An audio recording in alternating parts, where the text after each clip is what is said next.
여러분 안녕하십니까.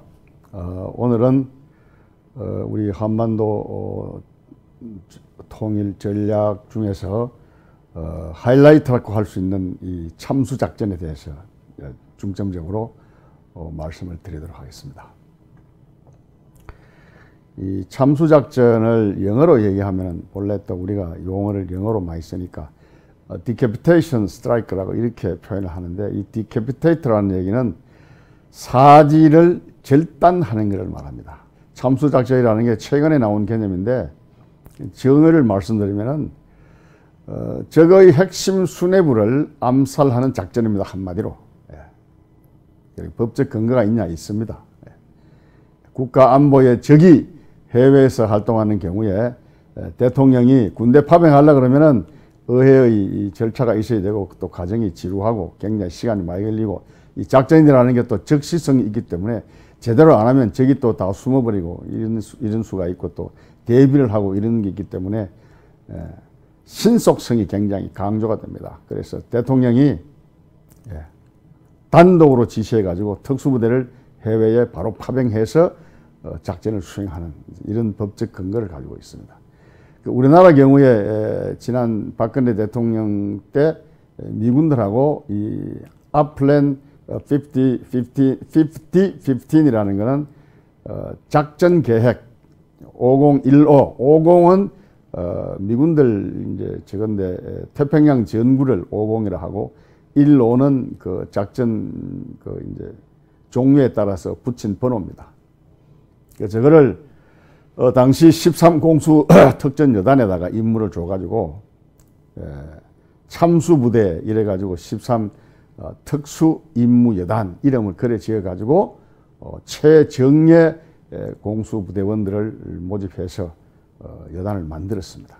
그래서 작전계획 아플랜 5027 후속 작계로 5015를 동년 6월 달에 미군하고 한국하고 서로 사인을 하고 작전을 실행하는 걸로 하고, 군은 임무 여단은 여단대로 차곡차곡 준비를 했고, 따라서 장비와 인원과 이런 거를 준비를 했는데,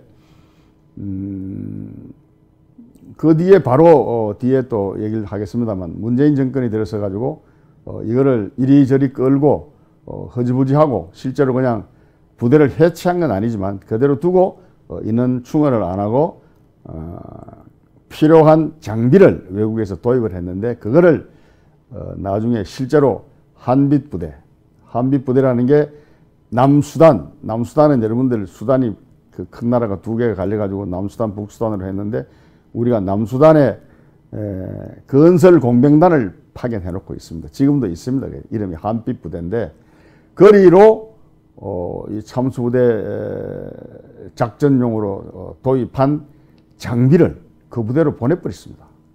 그 부대가 뭐 특수작전을, 참수작전을 하는 것도 아닌데, 그 문재인 정권이 그랬습니다. 그래서 의도적으로 참수작전 부대를 박근혜 대통령 때 만들어 놓은 것을 문재인 정권 5년은 일체 하지 않고, 도입된 장비마저도 정말 불필요하게 아프리카에 있는 남수단의 한빛부대로 내려보내는 그런 어리석은 짓을 저질렀습니다. 참수작전 관련해가지고 이제 가장 말하자면 전형적인 작전 그 신뢰를 보면은 2011년 5월 달에 오사마 빈 라덴을 여러분들 그때 파키스탄에 숨어 있는 오사마 빈 라덴을 미군 특공대가 가가지고 사살을 합니다.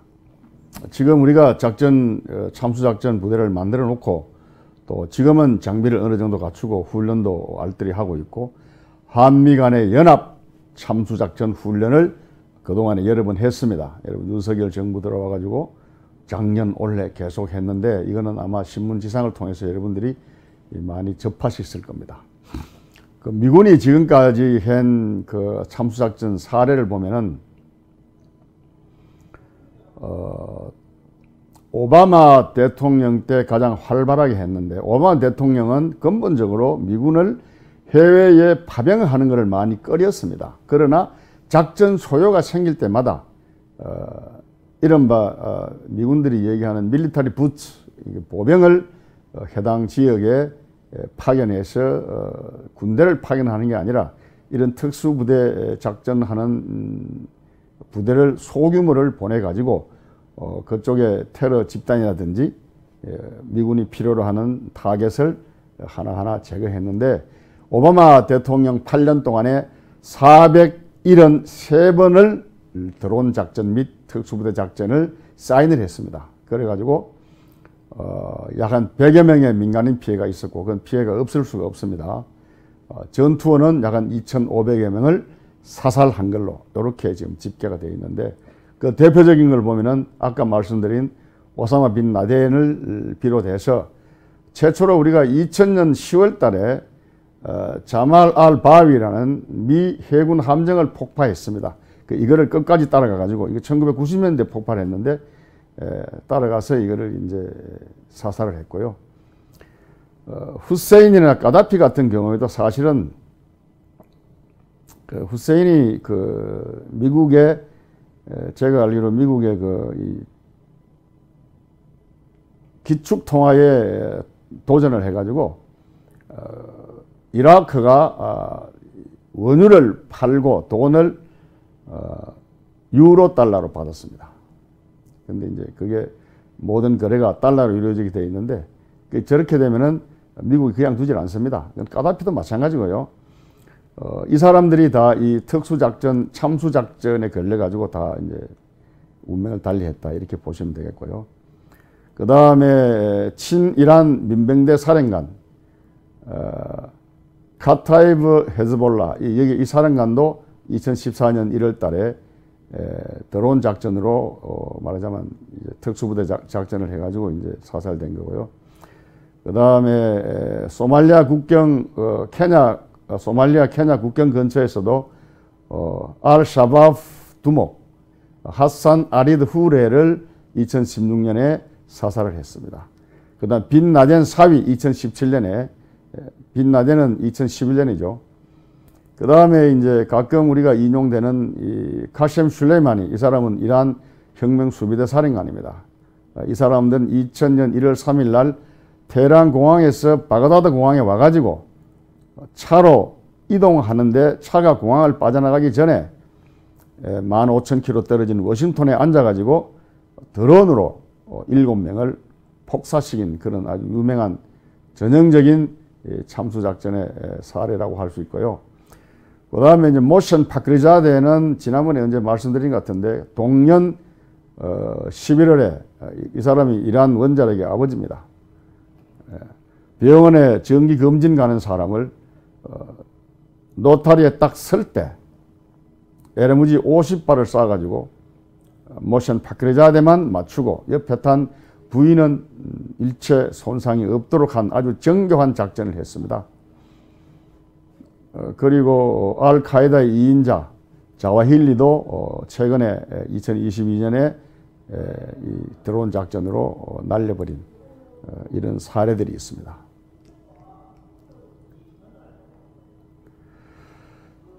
참수작전에 쓰이는 가장 전형적인 무기는요, 닌자 폭탄입니다.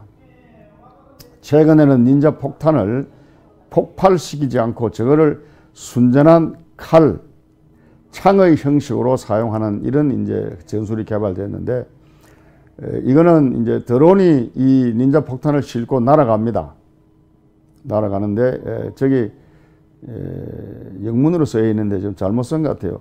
Remotely manned drone이라 했는데, 저거는 뭐 저렇게 사람이 탄 드론일 수도 있지만 주로 드론은 사람이 안 타고 드론을 날립니다. 그래서 표적 위를 미사일을 싣고 정교한 카메라를 단 드론이 일단 띄어집니다. 날아가서 표적에다가 레이저 무기를 레이저 빔을 쏴가지고 그 빔이 갔다가 돌아오는 그 확인을, 그렇게 되면 표적을 확인하게 되고, 그거를 그 표적을 보고 이제 드론에서 미사일을 발사를 합니다. 닌자 폭탄을요. 그런 폭탄이 이 목표물에 다다라 가지고 목표물을 타겟하기 직전에 저게 그 닌자 폭탄 끝에서 저 그림에 보이는 대로 창살이 6개가 나옵니다. 그래가지고 저게 뱅글뱅글 돌면서 표적을 맞춥니다. Just before impact. 그러니까 표적에 맞추기 직전에 6개의 칼날이 나와가지고 표적을 말하자면 관통을 합니다. 여러분들 아마 남자분들 군대 갔다 오신 분들은 잘 아시겠습니다만 M1이나 칼빈 총은 총알을 맞으면 구멍이 뽕 나고 맙니다. 그런데 M16은 딱 맞으면은 이게 총알이 이 사람을 뚫고 지나가는 과정에서 말하자면 휘젓고 돌아가기 때문에 들어가는 구멍은 총알 구멍이지만 맞고 나가는 뒤에 구멍은 완전히 뻥 뚫히게 됩니다. 이런 원리를 이용해서 저렇게 칼날을 갖다가 이제 완벽하게 말하자면 표적을 제압하는 그러한 형태로 지금 운영되고 있습니다. 지금 닌자 폭탄의 운영 원리를 말씀드렸습니다. 특히 잠수작전 관련해서 미군이 수행한 작전 그 선례를 보면은 아프가니스탄에 소련군이 들어가서 10년 동안 아프가니스탄을 점령하고 있는데 그 10년 동안에 미군이 그 무아자딘 이 반군을 지원해 가지고 소련군을 못 살게 합니다. 그래서 소련군이 그때 10만 명을 아프가니스탄에 투입해 가지고 10년 동안 그 말하자면 아프가니스탄 수렁에 빠져 가지고 허우적대다가 결국은 10년 지난 뒤에 소련군이 철수를 합니다. 저게 사실은 지금 국제 정치학자들의 공통적인 견해가 저 아프가니스탄에 휘말려 가지고 소련이 붕괴되는 원인이 됐다, 이렇게 분석들을 하고 있습니다. 그 무자헤딘을 그 지원한 미국의 작전 이름이 사이클론 작전입니다. 그때 이제 저런 식으로 참수 작전을 소련군을 대상으로 해서 엄청나게 많이 이제 했습니다. 그리고 그라나다 침공도 그라나다가 쿠바 밑에 있는 독립국인데 저게 이제 인민해방정부를 수립했습니다. 사회주의 정부를 수립해서 쿠바가 이제 사회주의 정권이 되고 그 이제 카리브해에 계속 사회주의 세력이 더 커지게 되면 골치가 아프니까 미국이 그라나다가 인민해방정부를 수립하자마자 가가지고 한 2달 동안 쿠데타로 인해서 잡은 정권을 해체하고 새로운 말하자면 미군이 마음에 드는 정권을 수립합니다. 저걸 월남전 이래 그 최대의 작전이라고 얘기를 하는데 그때는 실제로 월남전이 끝나고 한 10년도 안 돼서 이제 들어간 작전이기 때문에 최대의 작전이라고 얘기를 하는데 urgent fury, 긴급한 분노 작전이다, 뭐 이런 식으로 이름을 붙여가지고 이제 들어간 작전이고요. 그 다음에 파나마 노리에가 마누엘 노리에가 체포 작전은 실제로 그 파나마 그 노리에가 정권이 반미 정책을 실제로 많이 했습니다. 그래서 이 중남미에 반미 전선이 너무 크게 수립되면 안 되겠다 해가지고 1989년 12월에 미국 남부 사령부가 저기를 아예 그냥 침공에 들어갔습니다. 들어가서 그 공항에 미군이 정상적으로 미군이 작전하러 내리고 난 뒤에 바로 대통령 궁으로 쳐들어가서 대통령을 체포를 합니다. 근데 구실은 마약 퇴치 작전이다 이렇게 했는데 실제로는 마음에 안 드는 파나마 정권을 무너뜨리고 마음에 드는 정권을 미국이 다시 세우게 되죠.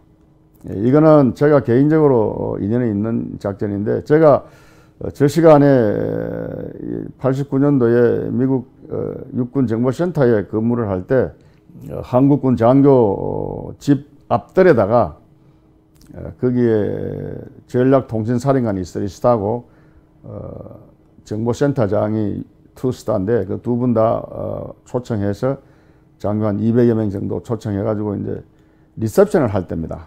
그런데 한참 전략통신사령관하고 이런저런 얘기를 하고 있는데 보좌관이 쫓아들어가지고 이제 전략통일사령관한테 뭐 귓속말 하더라고요. 그래서 그러더니 뭐 웃고 그냥 보고받고 말았는데 무슨 얘기냐 했더니 노리에가가 지금 이 시간에 체포가 돼가지고 지금 플로리다로 압송 중에 있다라는 것을 대통령한테 보고되는 그 현장에서 대통령에게 직보하는 것을 전략통신사령부에서 감청을 해가지고 그거를 전략통신사령관한테 지금 보고하는 거다 이런 얘기를 하더라고요. 그래서 저도 그때 대통령한테 바로 보고되는 그때 아버지 부시였답니다. 아버지 부시 때 보고되는 거를 동시간에 제가 그걸 같이 들었던 기억이 있는 그런 작전이었습니다.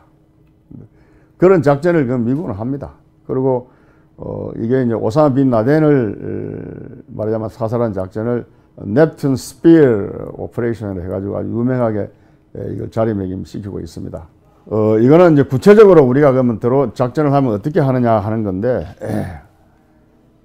제가 그동안에 지속적으로 이제 반복해서 말씀을 드렸습니다만, 우리가 현재 이 UAV, 그러니까 이걸 이제 한마디로 드론이라 하는데, 그러니까 이거는 이제 비행기를 보내지만 조종사가 안 타는 무인 비행기입니다. 이거를 여기다가 이제 폭탄을 싣고 이제 그런 닌자 폭탄이라든지 또 다른 소규모 폭약을 싣고 가가지고 이제 정밀하게 타겟을 이제 말하자면 폭발시키는 건데, 한마디로 얘기해서 이제 이게 북해 정권의 수뇌부는 김정은입니다. 그 김정은이를 포함해서 김정은이를 따르는 정권 수뇌부, 많게는 한 500명, 안 그러면 한 200명 정도를 동시에 제거를 할 수 있는 그런 능력을 현재 우리가 가지고 있습니다. 그리고 이런 작전을 수행하게 되면은 물론 이게 제가 지금부터 말씀드리는 이런 전폭기나 전투기나 이런 거를 출발한 시기지만 이게 가가지고 실제로 정규전 같이 하고 안 하고는 그때 상황을 봐가지고 할 수도 있고 안 할 수도 있고 한 건데, 랩터 22 저거는 현재 가장 미군이 가지고 있는 최신의 전투기입니다. 아마 저 전투기가 떠가지고 북한에 지금 현재 보유하고 있는 전투기들하고 작전할 일은 없을 것 같습니다. 왜 그런가 하면은 북한은 유류도 없을 뿐더러 북한의 전투기는 가장 최신 것이 미그 29인데요. 미그 29가 제가 알기로 1983년에 생산된 겁니다. 그러니까 지금 저런 미그 29 정도의 그 비행기를 가지고 전투기를 가지고는 랩터 22나 F-35 저 비행기를 당할 수가 없습니다. F-35 비행기 하나가 미그 29 클래스를 1대 450으로 격추시킨 그러한 기록도 있는 그런 이제 말하자면 우수한 저런 비행기 전투기들입니다. 그래서 저런 게 가서 대비는 하지만 실제로 공중전은 할 수 없는 게 현재 북한의 공군 말하자면 실태입니다. 그리고 저게 군산기지 떠가지고 평양 가는데 가서 폭격을 완료하는데 7분 정도 걸린다고 합니다. 방금 말씀드린 대로 우리가 UAV로 드론 작전을 하게 되면은 굳이 뭐 평양을 가서 폭격을 하든가 또 평양에 우리 전투기 간다고 해서 북한의 전투기가 떠가지고 공중전이 일어난다든가 하는 것은 있을 수가 없습니다. 그리고 그 3번의 그 B&B 보험을 하는 게 폭격기인데요. 저런 거는 이제 말하자면 필요하다면 저건 벙커버스터가 700m를 뚫고 들어가서 폭발하는 거기 때문에 필요하다면 저런 거는 사용할 수 있을 수도 있습니다. 예를 들어서 김정은이 뭐 땅속 굴에 들어가서 안 나온다든지 하면은 제거해야 되겠다 그러면 어쩔 수 없이 마지막 순간에는 벙커버스터로 땅속에 쌓아가지고 지하 모든 시설들을 완전히 초토화시키는 그런 작전을 할 수 있을 것입니다. 그리고 이건 제가 지속적으로 말씀드린 건데, 북한의 전 지역에 군 시설을 정밀 타격을 하는데 핵무기 시설이라든지 핵 연구소라든지 핵 실험했던 데라든지, 그 다음에 이제 화생방, 저 NBC라 합니다. 이런 대상으로 타격을 하게 되면은 저거는 이제 짧은 시간에 약 한 20초 내에 전체 타겟을 한꺼번에 다 말하자면 초토화시킬 수 있는 그런 능력을 현재 우리가 지금 가지고 있고 계속 그거를 위해서 우리가 훈련을 한 걸로 제가 알고 있습니다. 그리고 이것은 이제 하려고 그러면은 우리 단독으로도 할 수 있는 능력이 저는 충분히 있다라고 보지만 현재 미국이 특히 이제 동북아 미국의 전략이라든지 대한반도 전략에서 우리 대한민국을 도와주고 유리한 방향으로 정책 수행을 하고 있기 때문에 미국하고 최대한 협조를 해가지고 연합작전으로 하는 게 옳다. 저는 그렇게 생각을 하고요. 미국은 물론 뭐 여러 가지 정책적 접근을 하겠습니다만 레짐 체인지, 북한의 정권 교체를 하지만 우리는 이건 이 판에 민족을 통일하고 그 뒤에 수순을 말하자면 생각하는 그런 작전을 해야 되겠다 이렇게 생각을 하고요.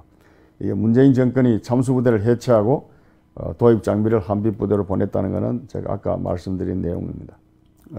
북계 정권을 일시에 정권 수뇌부 및 그 파워 엘리트들을 제거를 하는데 북한은 권력 서열이 있습니다. 물론 우리도 서열이 있습니다만 필요하다면 권력 서열 1번부터 한 200번까지를 동시에 제거하는 그 종류별로 그 서열을 이제 나이를 해보면은 노동당 위원장 전 김정일을 말합니다. 국가수반. 그 다음에 이제 서열상 최고인민위원회 위원장이 있습니다. 저거는 이제 우리로 말하면 국회의장을 얘기합니다. 노동당 부위원장. 이거는 노동당 위원장은 김정은이고 부위원장은 지금 제가 이름이 갑자기 기억 안 나는데 이런 사람들이 다 포함됩니다. 내각 총리는 우리 총리에 해당되는 거고 국가보위상 우리 안기부장 국정원장에 포함되는 사람입니다. 인민보안성 이제 보안성은 우리로 말하면 경찰 총수를 얘기합니다. 인민무력부장 우리 국방부 장관에 해당되고요. 군 총정치국장 굳이 따지면 우리 보안사령관 정도 되겠습니다. 그리고 각 군 사령관 및 지휘관 우리로 말하면 육해공군 참모총장이라든지 해병대 사령관이라든지 1, 2, 3군 사령관이라든지 이런 사람들을 동시에 제거할 수 있는 그런 작전이 되겠습니다. 그리고 그거와 더불어서 핵무기 및 그 저장고 그 다음에 이 관련 시설 이거를 사실 우리가 이 폭격을 하게 되면 터질 수가 있으니까 이걸 사전에 이제 점령을 해야 되는데 이런 거는 우리가 특수부대원들이 육해공군 특수부대들이 있습니다. 그래서 이건 얼마든지 우리가 사전에 점령할 수 있고 점령할 수 있는 그런 말하자면 정밀한 계획들을 우리가 다 가지고 있고 연습을 하고 있는 걸로 제가 알고 있습니다. 그리고 북계군의 미사일, 그 미사일은 사전에 우리가 사실 시작하기 전에 북한 미사일은 우리가 다 먼저 때려버려야 됩니다. 그리고 이제 장사장포나 방사포 이게 이제 우리를 굉장히 불안하게 하고 이제 까다로운 그런 대상인데 이게 이제 우리가 흔히 언론에서 얘기하는 서울에 뭐 시간당 15,000발, 16,000발을 쏜다 이런 그 대상이 장사정포, 방사포 이런 것들입니다. 이것도 우리가 사전에 서울에 뭐 포 쏘고 자시고 할 틈이 없이 우리가 먼저 여기를 다 폭격해버리면 됩니다. 그리고 기타 전략 표적 이거는 이제 제가 언젠가 말씀드렸는데 약 전략 표적은 적게 잡으면 한 300개, 많이 잡으면 한 700개 정도. 그래서 필요에 따라서 때리고 안 때리고 할 수 있을 것입니다. 그리고 이거 지난번에 제가 말씀드렸습니다만 현재 우리가 탈북민들이 한 35,000명 정도 현재 국내에 거주하고 있는데 이 중에서 고위 탈북자, 그러면 장관급이라든지 군으로 따지면 장군급에 해당하는 이른바 북한 사회를 이끌다가 온 그런 고위 탈북자들이 현재 한 300여 명 내지 한 400여 명 정도 와 있는 걸로 저희들이 파악하고 있는데, 이 사람들을 잘 활용해 가지고 이런 작전을 하기 전후에 이 사람들의 역할이라는 게 뭐 딴 거 아닙니다. 우리가 전쟁을 하지 말자. 그러나 북한의 인권, 지금 현재 극심한 고통을 받고 있는 북한 인민들을 인권을 한꺼번에 해결할 수 있는 길은 김정은이 제거밖에 없다. 그리고 남북 통일밖에 없다. 그리고 통일이라는 것도 결국은 북계가 주장하는 그런 엉터리 같은 통일이 아니라 정말 남한에 흡수되는 통일. 그래서 진정 북한의 인권이 회복되는 제대로 되는 그런 통일을 해야 되겠다. 그러한 것을 우리가 얼마든지 이 고위 탈북자들을 활용해서 이 사람들을 이런 작전을 하기 전후에 활용할 수 있다. 저는 이렇게 생각하고 참수작전에 대해서는 오늘 여기까지만 말씀드리도록 하겠습니다. 감사합니다. 내 가슴 속에 풀리지 않고 맺혀있는 하나의 소원이 있다면 우리도 어떻게 하든지 남과 같이 잘 살아가야 되겠다. 이러한 염원입니다.